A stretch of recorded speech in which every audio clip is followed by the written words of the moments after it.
સરસ મજાના એક નવા વિડીયોમાં આપ સૌ વિદ્યાર્થી મિત્રોનું સ્વાગત છે।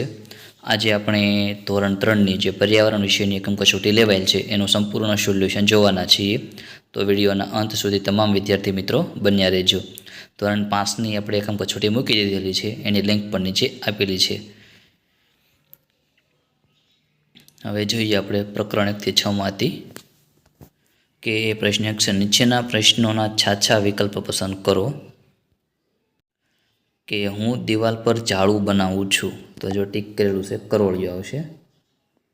પછી નીચેનામાંથી વૃક્ષ પર કયું પ્રાણી રહે છે, તો ખિસકોલી। પછી તાંતણાથી ગૂંથીને સુંદર માળો બનાવતું પક્ષી, તો સુગરી। પછી પક્ષી તો માળો, વાંદરો તો ઝાડ, તો ઉંદર તો દર। પછી ડ્રાવ ડ્રાવ ડ્રાવ મારો અવાજ, તો દેડકો।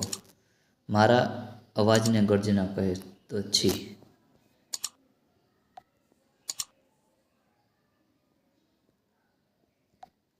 ઘૂ ઘૂ ઘૂ બોલું છું અને કૂવામાં માળો કરું છું, તો કબૂતર। પછી વરસાદમાં ટેહુક ટેહુક બોલું છું અને પીંછાની સુંદર કળા કરું છું, મોર। પછી હાથી શેના વડે પાણી પીવે છે, તો કે સૂંઢ વડે। મારી ગતિ ધીમી છે, હું પાણી અને જમીન પર રહું છું, તો કાચબો। 11મો પ્રશ્ન છે, ચકલી ચી ચી, બકરી બે બે, તો ગધેડું ઓછી ઓછી। પેટે સરકીને ચાલે છે, તો ચાંપ।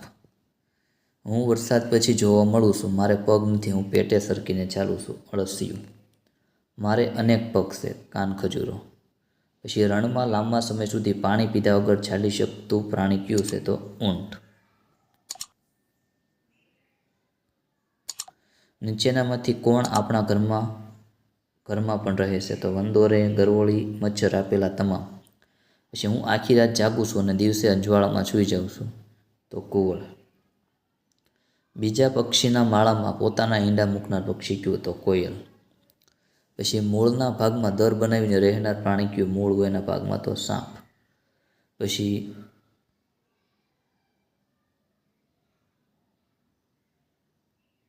નીચેનામાંથી કયું પ્રાણી માત્ર પાણીમાં જ રહે, તો માછલી। મને કેળું ખાવું ખૂબ ગમે છે, હું કૂદવામાં અને લટકવામાં સમય વિતાવું છું, તો વાંદરો। ઉડે છે છતાં બચ્ચાને જન્મ આપે છે તેવું પ્રાણી, તો ચામાચીડિયું। ઝાડના થડમાં છાંચથી ખોદીને બખોલ બનાવે તેવું પક્ષી, લક્કડખોદ। એક પગે ઊભા રહીને માછલીનો શિકાર કરતું સફેદ રંગનું પ્રાણી, બગલો। મારો રંગ કાળો છે અને મારો ટહુકો મધુર હોય છે, કોયલ। બીજો પ્રશ્ન જોઈ લઈએ, નીચેના પ્રશ્નોનો છાસો વિકલ્પ પસંદ કરો। જો નીચેનામાંથી ફૂલવાળી વનસ્પતિ, તો ગુલાબમાં ફૂલ હોય। પછી બાથમાં ન લઈ શકાય તેવી વનસ્પતિ કઈ છે, તો વડ, એનું થડ જાડું હોય। પછી નીચેનામાંથી ખરબચડા થડવાળું વૃક્ષ કયું છે, તો લીમડો। નીચેનામાંથી લીસા થડવાળું વૃક્ષ કયું છે, વડ, થડ આવશે ને। પછી ઘટાદાર સાંયો આપતી વનસ્પતિ કઈ છે, તો વડ। પછી નીચેનામાંથી કયા વૃક્ષની ડાળી દાંતણ બનાવવામાં ઉપયોગી છે, તો લીમડો।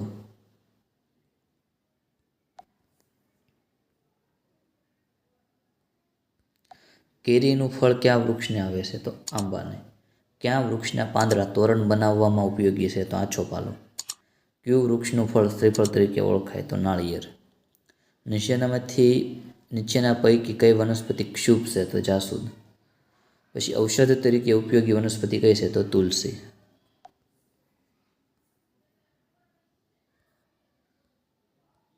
કઈ વનસ્પતિના પાન કે વાળ હોય છે, તો ગુલાબ।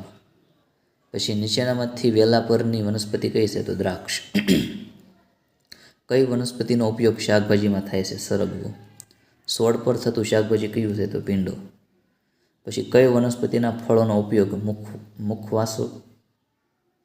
મુખવાસળી તરીકે થાય છે, તો એલસી। પછી અથાણામાં ઉપયોગી વનસ્પતિ કઈ છે, ગુંદા। પછી રણ પ્રદેશમાં થતી વનસ્પતિ ખજૂરી. પછી કંદમૂળ પ્રકારની વનસ્પતિ કઈ છે? સુરણ. પછી કઈ વનસ્પતિને ગંધથી પારખી શકાય? તો ગુલાબ. જાણીતી ઔષધીય વનસ્પતિ કઈ છે? તો તુલસી.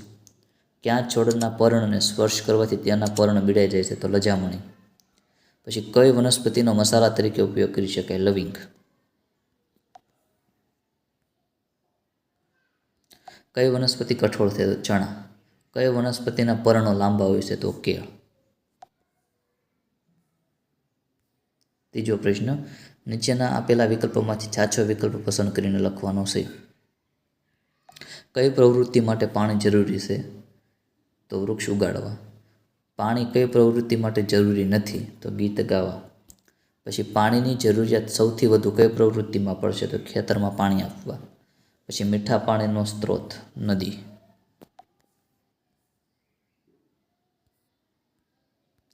તમે તમારા ઘર કે તેની આજુબાજુમાંથી પીવાનું પાણી ક્યાંથી મેળવો છો? નળ દ્વારા.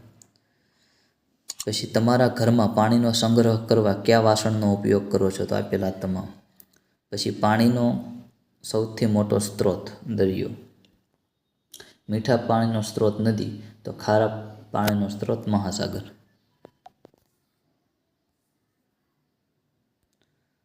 પાણી વગર તમે શું શું કરી શકો? પાણી ન હોય તો આપેલું તમામ કરી શકીએ. પાણી વગર તમે શું ન કરી શકો? તો ખેતી ન કરી શકીએ અને વૃક્ષ પણ ન વાવી. ના, ખેતી ન કરી શકીએ, વૃક્ષ તો વાવી શકીએ પાણી ન હોય તો, એટલે ખેતી કરવી. હું જીવન ટકાવી રાખવા માટે મહત્ત્વની બાબત શું? પાણી. અત્યારે મોબાઈલ આવે પાણી કરતા તો. પછી પાણીનો ઉપયોગ કોણ કરે છે? તો આપેલા તમામ. હવે છે પ્રશ્નોના જવાબ ટૂંકમાં લખો. કે તમે પાણીનો બગાડ કઈ રીતે અટકાવશો? તો કે જે પાણી થતું હોય લીક, તો અહીંયા આપણે નળ બંધ કરી દઈએ અથવા તો પાઇપ બદલાવીને પણ આપણે કરી શકીએ. પછી તમે જાણતા હોય તેવી કોઈ પણ બે નદીના નામ? તો ગંગા અને જમના. તમારે યાદ આવે લખી નાખવાનું. નીચે આપેલ શબ્દમાંથી અલગ પડતો શબ્દ? તો પર્વત. અને અહીં વાળ વળાવવા. દુષ્કાળથી બચવા તમે શું કરશો? તો આપણે વૃક્ષ વાવવા જોઈએ.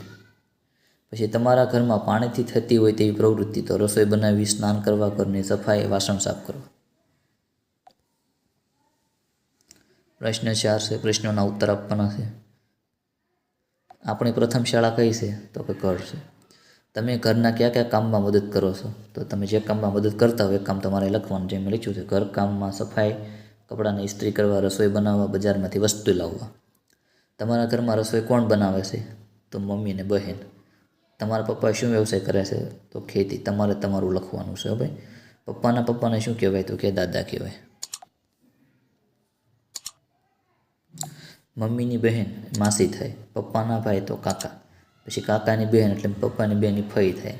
મમ્મીના ભાઈ તો એ મામા, અને કાકાની પત્ની તો કાકી. પછી હું રસોઈનું કામ કરું છું તો એ મમ્મી કરતા હોય. પછી હું સ્કૂલે જાઉં છું તો ભાઈ બહેન. પછી હું વ્યવસાય કરવા જાઉં છું તો પિતા. હું ઘરે બાળકોને વાર્તા કહું છું તો દાદા દાદી. અને હું ઘરકામમાં મમ્મીને મદદ કરું છું તો બહેન.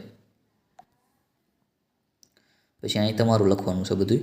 તમારા પપ્પાનું પૂરું નામ, તમારા મમ્મીનું પૂરું નામ, તમારું આખું નામ, તમારા દાદાનું પૂરું નામ, તમારી બહેનનું પૂરું નામ. પછી જ્યારે હું ઉદાસ હોઉં છું ત્યારે કોની પાસે જાઉં છું? તમે જેની પાસે જતા હોય એ લખવાનું છે. અહીં મેં દાદા લખ્યું છે. પછી ભૂતકાળ વિશે એટલે વાતું જાણવી હોય તો એ દાદી અથવા દાદા પાસે જવું પડે. પછી આપણે કંઈક વાત હોય તો એ આપણે દાદાને કહીએ પહેલાં આપણે બધું. પછી જ્યારે રડવું આવે ત્યારે આપણે દાદા અને મા પાસે જઈએ. અને જ્યારે મારાથી કંઈક ખોટું થાય ત્યારે પણ આપણે દાદા પાસે જતા હોઈએ છીએ. વર્ગીકરણ કરવાનું છે. 5મો પ્રશ્ન છે. આપેલ બીજનું અને અનાજ અને કઠોળમાં વર્ગીકરણ. તો અનાજમાં ઘઉં, બાજરી અને ચોખા. કઠોળમાં તુવેર, ચણા અને વટાણા. પછી અનાજમાં ચોખા, જવ, નાગલી અને મગ, વાલ અને મઠ કઠોળમાં. પછી કાશી ખાઈ શકાય તેવી ટમેટા, કાકડી ને ગાજર. રાંધી અને બાફીને તો ચોખા, બટેટા અને મગ. પછી ખાઈ ન શકાય તેવું તો મરઘીના ઈંડા અને સડેલું ફળ અને ઘાસ. પછી અહીંયા સરગવાના ફૂલ, આ બધું તો ખાતા નથી. હવે એ જોવાનું. કમળનું પ્રકાંડ એ ખાઈ શકાય.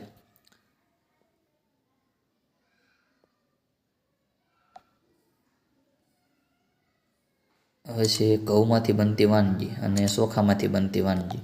તો શીરો અને રોટલી. ચોખામાંથી બનતી તો ખીર, ભાત અને ઢોંચા. પ્રશ્ન 5 બ. ખોટા શબ્દો શેકી વાક્યને અર્થસભર બનાવો. તો જો લીટી કરેલી છે અને ખોટા છે એ છેકી નાખવાનું છે. જો ઘઉંમાંથી રોટલી બને છે, પછી ભાખરી શેકીને બને છે. ઉંબાડિયું વલસાડની પ્રખ્યાત વાનગી છે. તલમાંથી તેલ મળે છે. ટોપરા પાક એ નાળિયેરીમાંથી બનતી વાનગી છે. વૃદ્ધ વ્યક્તિએ ખોરાકમાં વધુ પ્રમાણમાં કે પચાવવામાં કે હળવો ખોરાક લેવો જોઈએ. સાથી વિદ્યાર્થીના ખોરાક વિશે આપણે સૂગ રાખવી જોઈએ નહીં. પછી ભૂખ લાગે ત્યારે શરીરમાં નબળાઈ લાગવા માંડે. ખોરાક હંમેશા ઘરની વસ્તુનો ઉપયોગ કરવો જોઈએ. ખોરાક એ આપણી જરૂરિયાત છે. સરસ મજાનું ધોરણ 3નું કે પર્યાવરણનું પેપરનું આપણે સંપૂર્ણ સોલ્યુશન જોયું. વિડીયો અહીં પૂર્ણ કરીએ છીએ. જો વિડીયો ગમ્યો હોય તો લાઇક, શેર અને સબસ્ક્રાઈબ કરવાનું ભૂલતા નહીં, જેથી કરીને મારા નવા વિડીયો સૌથી પહેલાં તમને મળે. તો હવે મળીએ આપણે બીજા વિડીયોમાં.